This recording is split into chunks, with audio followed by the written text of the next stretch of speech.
Hello बच्चों। और कैसे हैं आप लोग? बढ़िया, मस्त, मजे में। तो आप लोगों का स्वागत है मेरे इस चैनल पे।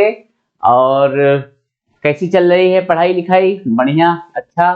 तो बढ़िया चलना भी चाहिए। और आज हम लोग चर्चा क्या करेंगे, चल क्या रहा है, सबसे पहले तो ये समझ लेते हैं। चल रहा है बच्चों क्लास 10th का चैप्टर 3, क्लास 10 चैप्टर 3। थोड़ा पेन ले लिया जाए। पेन ले लिया, कलर ले लिया, और ये तो क्लास 10th चल रहा है, ठीक है। चैप्टर 3 चल रहा है, ये भी आपको पता है। और टॉपिक है, चैप्टर का नाम है मेटल एंड नॉन मेटल, है ना बेटा? मेटल एंड नॉन मेटल, ये हमारा चैप्टर का नेम है। और आज हम लोग, और इसमें सब टॉपिक चल रहा था एक्सट्रैक्शन ऑफ मेटल्स। और आज हम लोग पढ़ेंगे, ये सब बातें हम लोग प्रीवियस वीडियोस में कर चुके हैं, इतनी सारी बातें प्रीवियस वीडियोस में कर चुके हैं। और आज का जो टॉपिक है हमारा बच्चों, वह है refining of metals. Yes, refining of metals का हम लोगों का आज का वीडियो जो है डेडिकेटेड है रिफाइनिंग और इसको दूसरा नाम कह सकते हैं प्यूरिफिकेशन ऑफ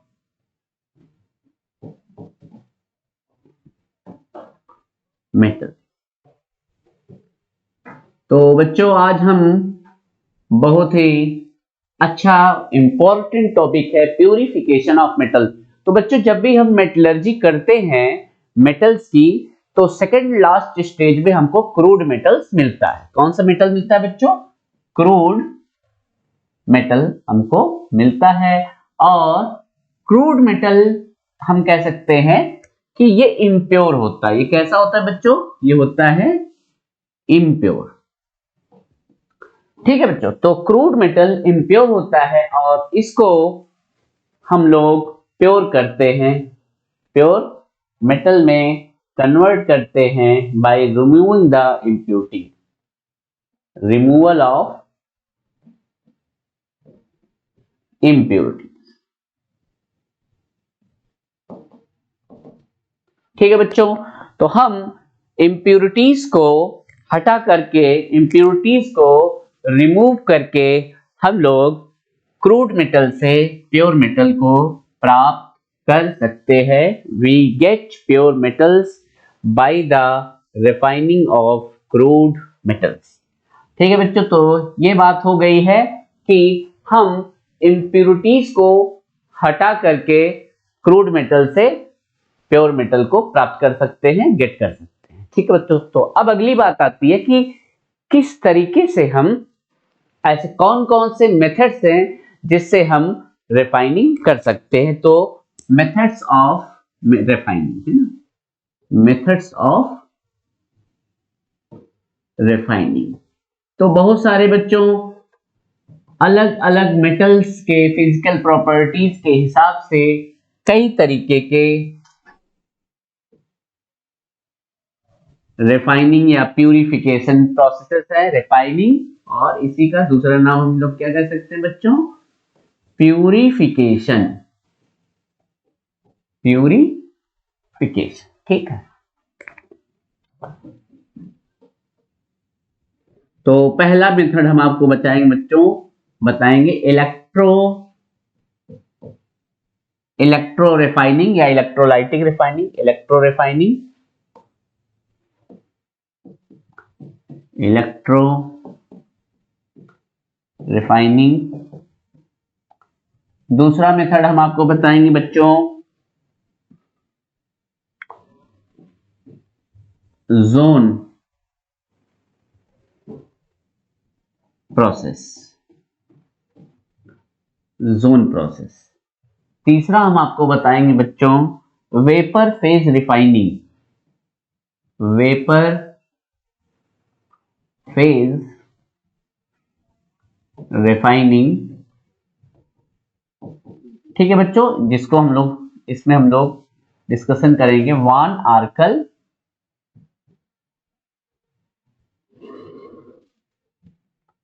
आर्कल मेथड के बारे में हम लोग चर्चा करेंगे। ठीक है बच्चों, तो जोन रिफाइनिंग या जोन प्रोसेस या जोन रिफाइनिंग कह सकते हैं हम लोग इसको, जोन रिफाइनिंग,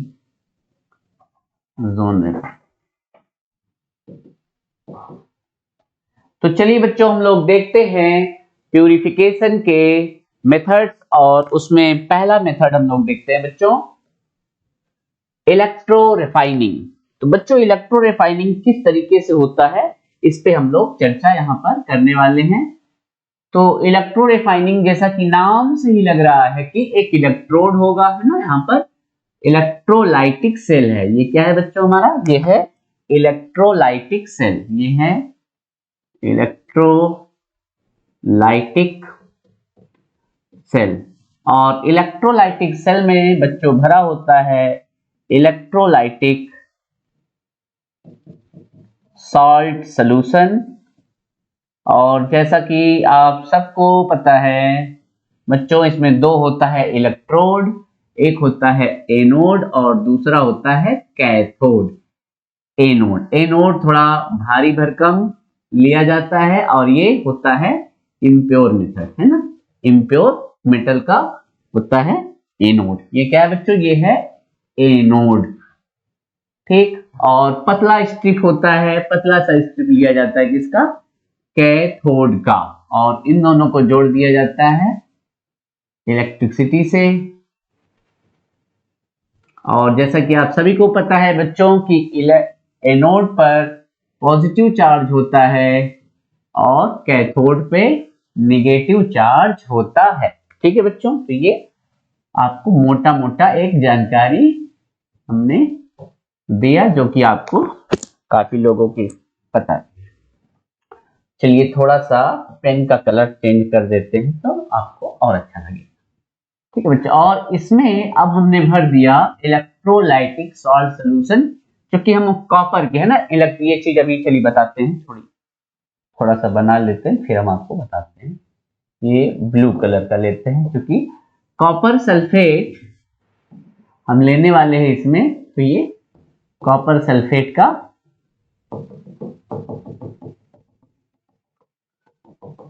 ये इलेक्ट्रोलाइटिक सॉल्ट सॉल्यूशन क्या लिया हमने, CuSO4 कॉपर सल्फेट का ले लिया है। ठीक है बच्चों, तो ये बात हो गई है।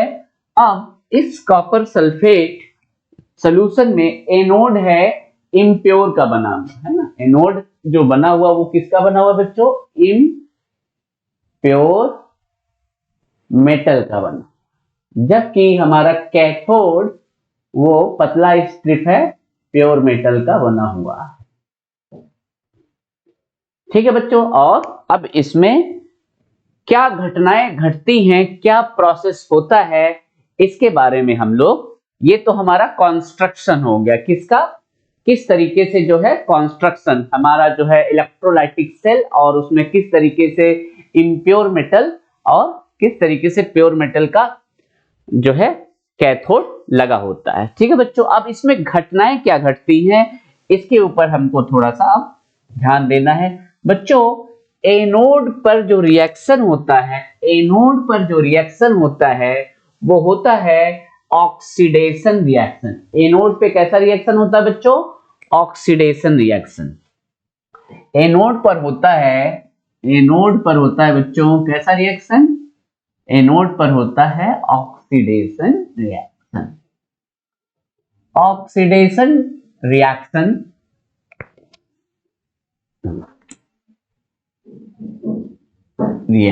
ठीक, थोड़ा जुगाड़ बना के काम चल जाता है। तो ऑक्सीडेशन रिएक्शन, ठीक है बच्चों, तो हमारा जो एनोड है वो यहाँ पर इम्प्योर मेटल था कॉपर का, हम यहाँ पर एक्सट्रैक्शन ऑफ कॉपर का जो हम प्यूरिफिकेशन कर रहे हैं, थोड़ा सा बता दे रहे हैं एक जगह पर, थोड़ा सा ये पीछे चलते हैं। तो बच्चों इलेक्ट्रो रिफाइनिंग जनरली हम किन मेटल्स के लिए करते हैं, इलेक्ट्रो रिफाइनिंग जनरली हम लोग कॉपर के लिए करते हैं बच्चों, और कभी कभी सिल्वर के लिए भी करते हैं, और निकल वगैरह के लिए भी हम लोग इलेक्ट्रो रिफाइनिंग का यूज करते हैं। तो यहाँ पर जो हम लोग देख रहे हैं एग्जाम्पल्स, वो हम कॉपर के लिए आपको बता रहे हैं। ठीक है बच्चों, कॉपर का जो है हम प्यूरिफिकेशन कर रहे हैं। ठीक है बच्चों, तो यहाँ पर हमने ये जो इम्प्योर कॉपर का, इम्प्योर मेटल जिसको हम कॉपर का अभी बता रहे थे कि कॉपर का एक्सट्रैक्शन कर रहे हैं, तो इम्प्योर कार्बन जो कोई क्रूड मेटल मिला था ना, उसी का जो हम लोग मोटा सा रॉड बना करके इधर लगा देंगे और प्योर मेटल का पतला सा स्ट्रिप इधर लगा देंगे। तो क्या घटनाएं घटेंगी, अब हम लोग इस पे विचार करते हैं। ठीक है बच्चों, तो एनोड पर होना है, क्या होना है, ऑक्सीडेशन होना है। तो कॉपर जो इम्प्योर मेटल है क्रूड मेटल में, वो ऑक्सीडाइज होकर के बच्चों ये एक्वस फॉर्म में Cu+2 और 2 इलेक्ट्रॉन को ये क्या करेगा, लॉस करेगा या लिबरेट करेगा। ठीक है बच्चों, तो एनोड पर जो ये आपका जो मोटा सा प्लेट दिख रहा था है ना इम्प्योर कॉपर का, वो धीरे धीरे घुलता जाएगा। कैसे घुलेगा, अभी मैं दिखाता हूं। ऐसे घुलेगा, ये यहां पर ऐसे से घुलता जाएगा, ऐसे घुलता जाएगा। क्या निकल रहा है इसमें से, क्या निकल रहा है, इसमें से कॉपर निकल रहा है। क्या निकल रहा है बच्चों, इसमें से कॉपर निकल रहा है, Cu+2 इसमें से निकल रहा है और इलेक्ट्रॉन को क्या कर रहा है, लॉस कर रहा है, जिससे ये ऑक्सीडेशन की प्रक्रिया घटना घटित हो रही है। कैथोड पे क्या होता है बच्चों, कैथोड पर होता है रिडक्शन। कैथोड पर क्या होता है बच्चों, रिडक्शन। ये जो क्यूप्रिक आयन है, ये 2 इलेक्ट्रॉन को लेकर के गेन ऑफ इलेक्ट्रॉन है ना, रिडक्शन क्या होता है बच्चों, गेन ऑफ इलेक्ट्रॉन्स, और ऑक्सीडेशन क्या होता है, loss of electrons. Yes, oxidation means loss of electrons. ठीक है बच्चों, यहां पर ये 2 इलेक्ट्रॉन को गेन करके क्यूप्रिक आयन कॉपर सॉलिड में डिपॉजिट हो जाता है। तो यहां पर हम लोग कह सकते हैं, यहां पर इम्प्योर कॉपर यहां पर हो रहा है डिसोल्यूशन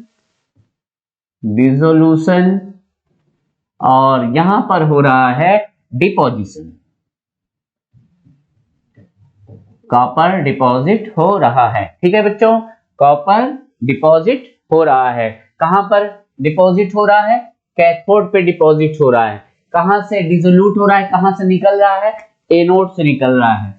ठीक है बच्चों, तो ये जो कॉपर है यहाँ पर देखिए धीरे धीरे ये कॉपर पे यहाँ पर धीरे धीरे ये जमने लगेगा। जो कॉपर वहां पर डिपॉजिट हो रहा था वो इस पे ऐसे, तो समय के साथ साथ क्या होगा, समय के साथ हमारा कैथोड थिकर होता जाएगा, हमारा कैथोड मोटा होता जाएगा। इस पे कॉपर ऐसे चिपकता जाएगा, है ना बच्चों, ये देखिए कॉपर चिपकता जा रहा और ये बेचारा धीरे धीरे निकल रहा है, तो ये पतला होता जाएगा।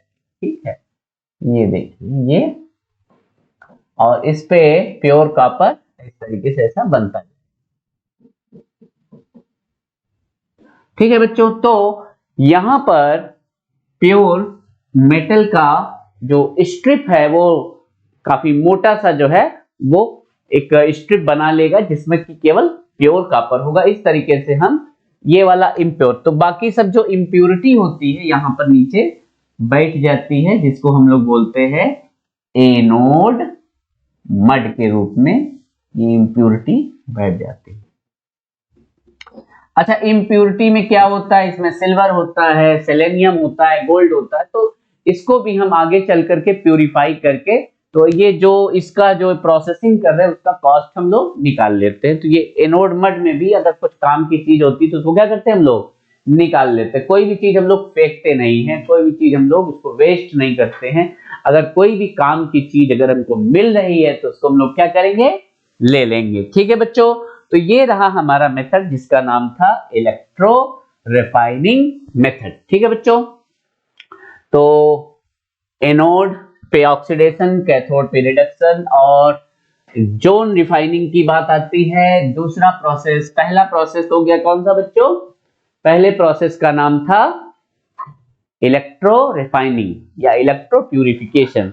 अब हम लोग करेंगे जोन रिफाइनिंग। जोन रिफाइनिंग किसके लिए करते हैं? जोन रिफाइनिंग उन एलिमेंट्स के लिए करते हैं जिनमें बहुत ही हाई प्योरिटी की जरूरत होती है, जैसे कि सेमीकंडक्टर्स में बहुत ही हाई प्योरिटी की जरूरत होती है, तो जोन रिफाइनिंग किया जाता है फॉर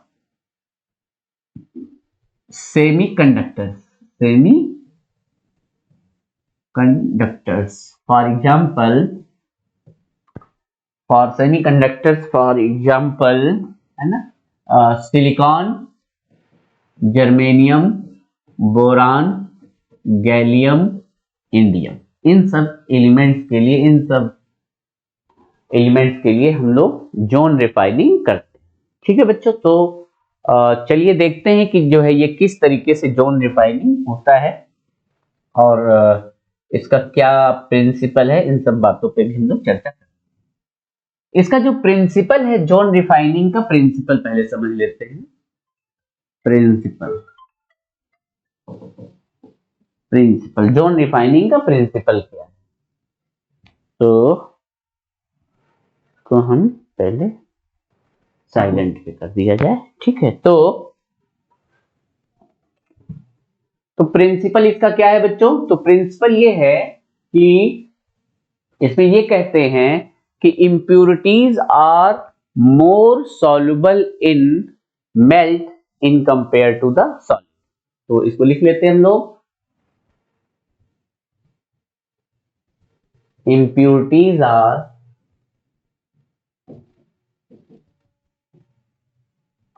मोर soluble, ज्यादा घुलते हैं, इन मेल्ट देन सॉलिड। ठीक है बच्चों, impurities are more soluble in melt than solid। तो जो impurities होते हैं वो मेल्ट स्टेट में या मॉल्टन स्टेट में ज्यादा घुलते हैं in compare to the solid state में। तो ये इनका प्रिंसिपल है बच्चों, और आगे की तरफ इनका हम प्रोसेसेस बताते हैं कि किस तरीके से जो है ये प्रोसेस होता है। तो इसमें बच्चों इस तरीके से जो है एक सिस्टम होता है ऐसा, जिसमें दोनों तरफ इस तरीके से, और इसी सिस्टम में हम अपने मेटल के रॉड को ऐसा फिट कर सकते हैं ना। ये मेटल का रॉड मान लीजिए, यही इसी मेटल के रॉड का हमको क्या करना है? प्यूरिफिकेशन करना है। This is the impure metal rod. ठीक है बच्चों, और इस तरीके से यहां पर एक मोबाइल हीटर की व्यवस्था होती है। कैसी व्यवस्था होती है? Mobile heater. ये है मोबाइल हीटर। मोबाइल हीटर को हम इधर उधर कर सकते थे। ये क्या है बच्चों? Mobile heater. और ये क्या है? इम्प्योर मेटल और एलिमेंट रॉड। ठीक है बच्चों, तो अब क्या होता है इसको देखते हैं। जैसे ही हीटर यहां पर आएगा तो क्या होगा? सोचिए क्या होगा। जैसे ही यहां पर आएगा, यहां पर ये कैसा होने लगेगा? तो मेल्ट होने लगेगा, है ना। ये मेल्ट होने लगेगा। अब यहां पर जैसे ही मेल्ट होने लगेगा तो मेल्ट होगा और मॉल्टन स्टेट में ये आने लगेगा। ठीक है बच्चों, ये किस स्टेट में आने लगेगा? मॉल्टन स्टेट में आने लगेगा। और इसमें कुछ इंप्योरिटीज को हम थोड़ा सा ग्रीन कलर वाले से दिखा रहे हैं, ध्यान से थोड़ा देखिए। ये इंप्योरिटीज इसमें इस तरीके से घुली हुई है। अब जैसे ही ये मॉल्टन स्टेट में पिघल रहा है, उसके बाद ये हीटर थोड़ा सा और आगे ऐसे शिफ्ट कर दिया। ठीक है बच्चों, ये शिफ्ट हो गया। अब जैसे ये थोड़ा सा और आगे हीटर आएगा तो उसमें क्या घटना घटेगी? सोचिए, जैसे ही ये हीटर यहां पर शिफ्ट होगा, क्या होगा बच्चों, ये हीटर यहां शिफ्ट होगा तो यहां पर मेल्टिंग होने लगेगी इस तरीके से, है ना। मेल्टिंग किधर होने लगेगी, इधर होने लगेगी, यहां मेल्टिंग होने लगी, देखिए मेल्टिंग यहां होने लगेगी, यहां मेल्टिंग होने लगेगा और ये वाला पोर्शन क्या होने लगेगा, सॉलिडिफाई होने लगेगा। फिर से तो यहां पर मेल्टिंग होने लगेगा, तो ये जो इम्प्योरिटीज हैं, ये जो ग्रीन कलर से हम दिखा रहे हैं, इसको क्या बोलते हैं बच्चों, ये है इम्प्योरिटीज। ग्रीन कलर वाले ये जो ये है इम्प्योरिटी, इम्प्योरिटीज। ये इम्प्योरिटीज क्या करेंगी, ये मॉल्टन जोन की तरफ शिफ्ट करेंगे। ये इम्प्योरिटीज किधर की तरफ शिफ्ट कर रहे हैं बच्चों, मॉल्टन जोन की तरफ शिफ्ट कर रहे हैं। इम्प्योरिटीज किधर की तरफ शिफ्ट कर रहे हैं बच्चों, मॉल्टन जोन की तरफ। ये देखिए, इसी तरीके से बच्चों हम हीटर को और इधर की तरफ राइट साइड में ले जाते रहेंगे और इम्प्योरिटी क्या हो रही है, राइट साइड में शिफ्ट होती जाएगी, राइट साइड में शिफ्ट होती जाएगी और सारी इम्प्योरिटीज देखिए यहां पर राइटेस्ट पार्ट में क्या हो रहा है, इकट्ठा हो रहा है। ये सारी क्या है, इम्प्योरिटी। तो इस प्रोसेस को हम कई बार करते हैं ना, this process done many times. कई बार अगर हम करते हैं तो ये जो मॉल्टेन स्टेट में ये जो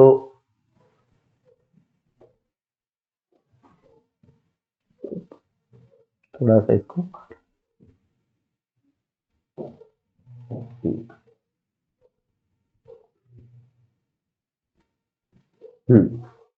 तो मॉल्टन जोन से ये जो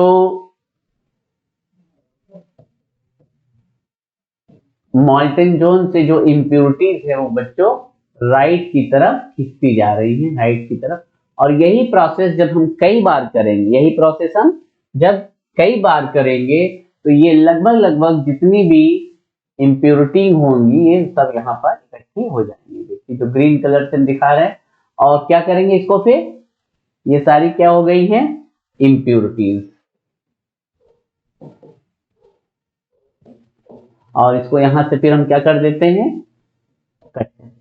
ठीक है बच्चों, तो समझ में आया बच्चों। तो ये इम्प्योरिटीज जो है हम सब एक एंड पे क्या कर रहे हैं, इसको हम कलेक्ट कर ले रहे हैं और बाद में जब सारी इम्प्योरिटी को एक तरफ कलेक्ट कर लेते हैं तो उसको क्या कर देते हैं, हम कट कर लेते हैं। तो इससे हमारा जो ये मेटल का या नॉन मेटल का या जो सेमीकंडक्टर का, सॉरी सेमीकंडक्टर है ना, नॉन मेटल नहीं सेमीकंडक्टर, तो सेमीकंडक्टर्स के जो ये प्यूरिफिकेशन हमारा हो पा रहा है। ठीक है बच्चों, तो बात बहुत अच्छे से समझ में आ गई। और इसमें यहाँ पर ये ध्यान देना है कि जो इम्प्योरिटीज है उनका जो मेल्टिंग है वो मेल्ट में ज्यादा अच्छी तरीके से घुलते हैं in compare to the solid. ये मेल्ट की तरफ घुल रहे हैं इसलिए।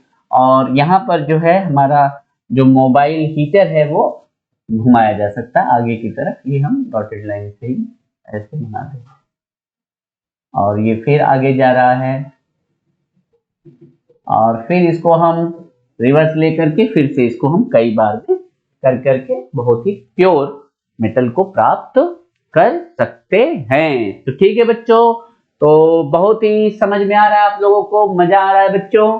तो आप इसी तरीके से समझते चलिए और आगे बढ़ते चलिए बच्चों। नोट्स जरूर बनाइएगा और अपने आप जो है अपने वर्ड्स में अच्छे से लिखिए इसको, और जिस तरीके के क्वेश्चंस पूछे जाएं और उसी तरीके से उनको क्या करेंगे हम लोग, जवाब भी देंगे।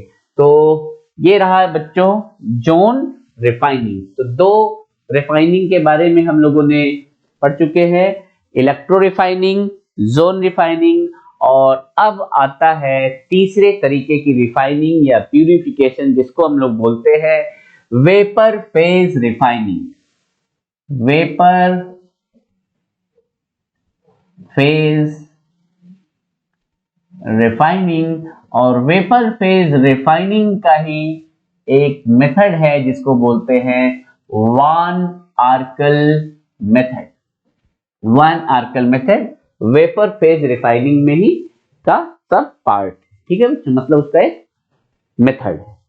अब बच्चों सबसे जो बड़ी बात है यहाँ पर कि जो ये वेपर फेज रिफाइनिंग है, vapour phase refining, vapour phase refining में दो खास बातें होनी चाहिए, हमारे मेटल के अंदर दो खासियत होनी चाहिए। अगर ये वाली रिफाइनिंग करनी है तो दो तरीके की खासियत होनी चाहिए। तो metal having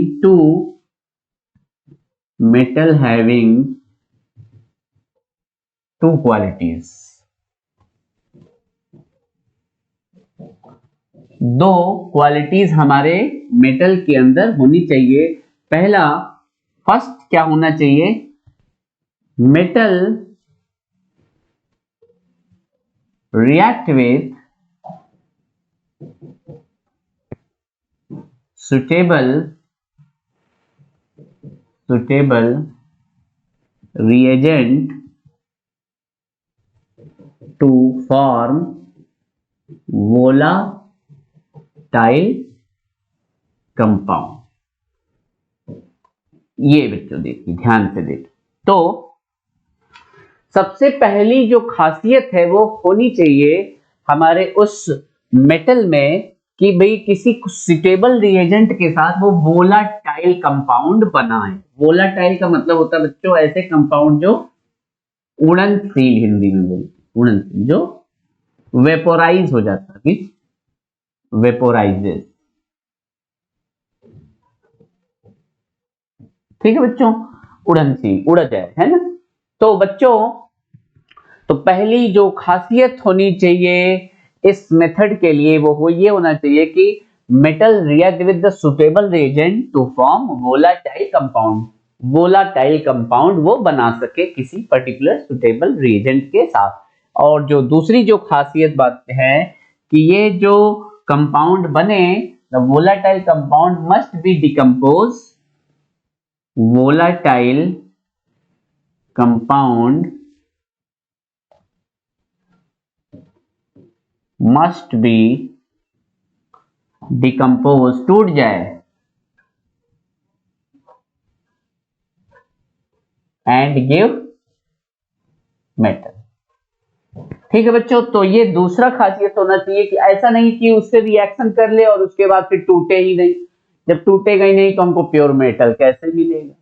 तो दूसरी जो खासियत होनी चाहिए कि वो जो वोलाटाइल कंपाउंड है वो आसानी से टूट भी जाए ताकि हमको आगे चल करके प्योर मेटल मिल सके, ठीक है बच्चों। तो चलिए अब हम लोग डिस्कशन करते हैं, ये दो खासियत होनी चाहिए अगर हमको वेपर फेज रिफाइनिंग करना है तो पर्टिकुलर मेटल में दो खासियत होनी चाहिए।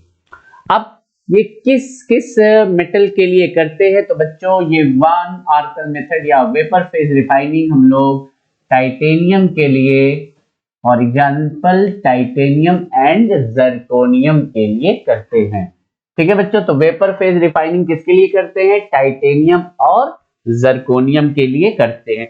Now we will discuss on the van Arkel method, ठीक है बच्चों। तो हम लोग डिस्कस करेंगे वन आर्कल मेथड। तो van Arkel method, van Arkel method, van Arkel method क्या है बच्चों, वन आर्कल मेथड में होता है ये कि हम लोग टाइटेनियम का, है ना, purification of titanium, purification of titanium, ठीक है बच्चों। तो हम टाइटेनियम का प्यूरिफिकेशन करने वाले हैं, ठीक है बच्चों। तो टाइटेनियम का हम लोग प्यूरिफिकेशन करने वाले हैं। कैसे करते हैं टाइटेनियम का प्यूरिफिकेशन, सबसे पहले ये इम्प्योर मेटल जिसमें कि टाइटेनियम है ये आयोडीन से रिएक्शन कराते हैं। Titanium react with iodine at 500 kelvin और ये टाइटेनियम बनाता है titanium tetra iodide, titanium tetra iodide. तो बच्चों जो खास बात थी कि ये जो कंपाउंड बने वो कैसा होना चाहिए था, वोलाटाइल। ये कंपाउंड कैसा होना चाहिए, वोलाटाइल। तो ये वोलाटाइल कंपाउंड हमारा बन गया। अब इस टाइटेनियम टेट्रा आयोडाइड को हम लोग हीट करते हैं। Yes, titanium tetra iodide heated to 1700 kelvin, 1700 kelvin पे इसको हीट करते हैं। तो बच्चों प्योर टाइटेनियम और आयोडीन क्या हो जाता है, सेपरेट। ये यहाँ पर जो टाइटेनियम मिल रहा है वो कैसा है, प्योर मेटल के फॉर्म में आ रहा है। तो ठीक है बच्चों, तो ये है हमारा वान आर्केल मेथड और जोन रिफाइनिंग का, ये सॉरी, ठीक, ये वेपर फेज रिफाइनिंग का एक तरीका है। तो बच्चों और किस तरीके से हम रिफाइनिंग कर सकते हैं, हम एक और प्रोसेस को बताते हैं जिसका नाम है लिक्वेशन। नाम से ही लग रहा है ना, इसमें कुछ लिक्विड का कुछ दिख रहा है इसमें जो। तो लिक्वेशन में हम उन मेटल्स के लिए यूज करते हैं जिसका मेल्टिंग पॉइंट कम रहता है, मेल्टिंग पॉइंट लो। तो ये जनरली किया जाता है जिंक के लिए और mercury, zinc and mercury, zinc and mercury के लिए ये किया जाता है बच्चों। तो ये किस तरीके से होता है इसको हम लोग देखते हैं। इसमें जो मेटल होता है, मेटल का जो मेल्टिंग पॉइंट होता है वो होता है लो, और जो इम्प्यूरिटीज होती हैं इनका जो मेल्टिंग पॉइंट होता है वो होता है हाई। उन लोगों का इनसे सेपरेशन होता है। तो किस तरीके से होता है, देखिए इस तरीके का एक अरेंजमेंट होता है और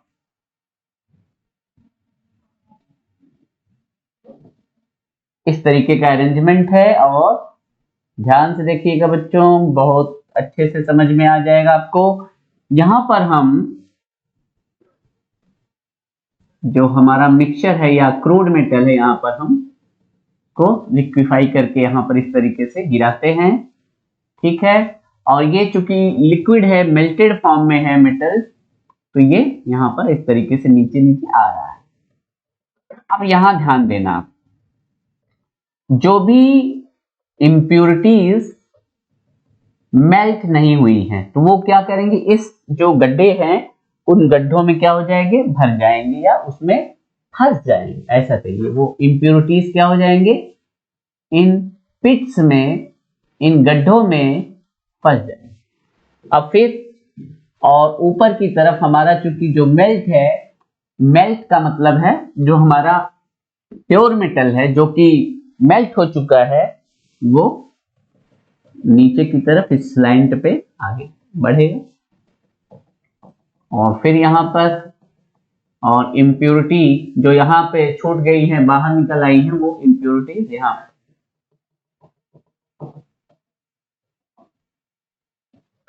और ये अल्टीमेटली हमको प्योर मेटल यहां पर मिलेगा। तो बाकी कुछ इम्प्यूरिटीज यहां पर भी, इम्प्यूरिटीज यहां पे देखिए जमा हो रही हैं, ठीक है बच्चों। तो ये है, ये क्या है, impurities.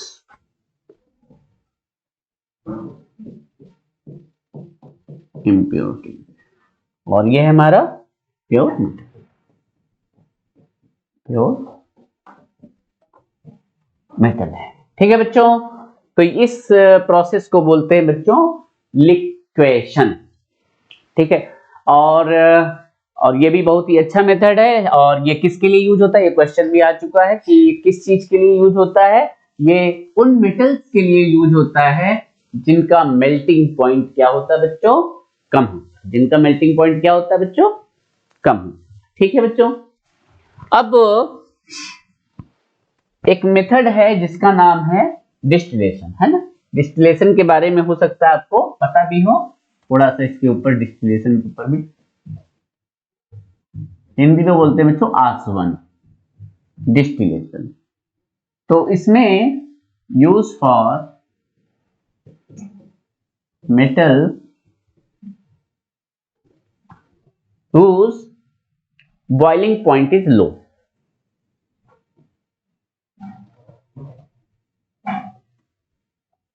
used for low boiling metals, low boiling point metal. ठीक है बच्चों, तो ये उन मेटल्स के लिए यूज करते हैं जिनका बॉइलिंग पॉइंट क्या होता है, कम होता है, बीपी बॉइलिंग पॉइंट लो। ठीक है बच्चों, तो इसमें बड़ा ही सिंपल तरीके से मैं इसको समझा दे रहा हूं आप लोगों को। तो एक इस तरीके का चैम्बर होता है, चैम्बर ले सकते हैं या, ठीक है बच्चों, तो ये चैम्बर है और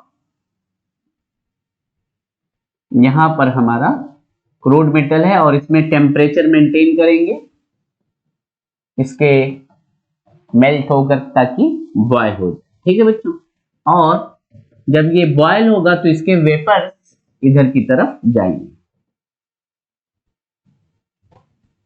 और यहां पर हम लगा देंगे क्या, कंडेंसर। ये क्या लगा दिया हमने, कंडेंसर। इस ग्रीन कलर से हम कंडेंसर बना देंगे।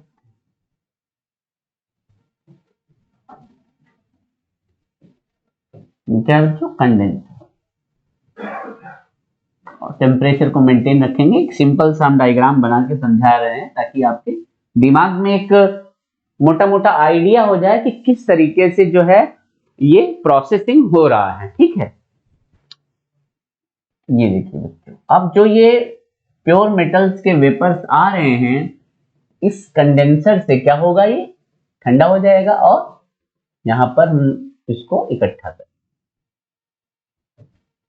और यहां पर क्या बनेगा, हमारा क्या रहेगा, ये है हमारा प्योर मेटल। और इम्प्योर मेटल कहां पर होगा, इम्प्योर मेटल यहां पर बचा रहेगा, ये यहां पर इम्प्योर मेटल, इम्प्योरिटीज, क्योंकि इनका बॉइलिंग पॉइंट ज्यादा है, ये बॉयल नहीं हो पा रहे हैं, मेल्ट नहीं हो पा रहे हैं, बॉयल नहीं हो पा रहे हैं। इम्प्योरिटीज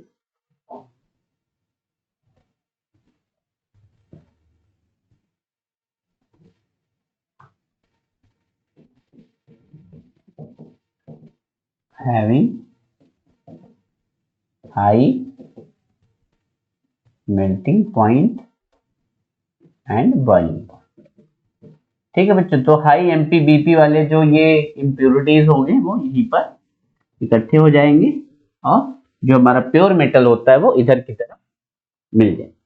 ठीक है बच्चों, तो आप लोगों ने देखा कि कई तरीके के मेथड्स हम लोग अपना करके मेटल से हम लोग, क्रूड मेटल से प्योर मेटल को हम लोग प्राप्त कर रहे हैं या बना रहे हैं। ठीक है बच्चों, तो ये सारे जितने भी मेथड्स हैं इनसे हम लोगों ने आपको बात किया कि शुरू से लेकर के कि कैसे जो है मिनरल्स होता है, फिर उसमें से जो है कुछ सिलेक्ट करते हैं ओर्स, उन ओर्स को कंसंट्रेट करते हैं और कंसंट्रेशन की भी डिफरेंट डिफरेंट आपको हमने मेथड्स बताए। फिर उन कंसंट्रेटेड ओर को फिर हम ऑक्साइड फॉर्म में हम क्रिएट करते हैं, बनाते हैं। फिर ऑक्साइड फॉर्म को फिर हम रिड्यूस करके क्रूड मेटल बनाते हैं और उस क्रूड मेटल को प्यूरिफाई करके हम लोग पहुंचते हैं कहां तक, प्योर मेटल तक हम लोग पहुंच जाते हैं। ठीक है बच्चों, तो हमको लग रहा है कि आप लोगों को पूरी तरीके से जो है आपको समझ में आया होगा ये चैप्टर, और अच्छे से नोट्स बनाकर बच्चों रिवाइज करिए। और आज जो है हम लोग यहीं तक करते हैं और ये चैप्टर आपका मेटल नॉन मेटल का पूरा कंप्लीट हो गया है और ये आपका 7th वीडियो, लास्ट वीडियो है इस चैप्टर का। और इसके बाद हम लोग चर्चा करेंगे आपके लास्ट चैप्टर का जिसका नाम है कार्बन एंड इट कंपाउंड, और वो हम लोग आगे देखेंगे। ठीक है बच्चों, खुश रहिए, मस्त रहिए, व्यस्त रहिए और पढ़ते रहिए और मेरे चैनल को लाइक और सब्सक्राइब करते रहिए। तब तक के लिए बच्चों बाय बाय।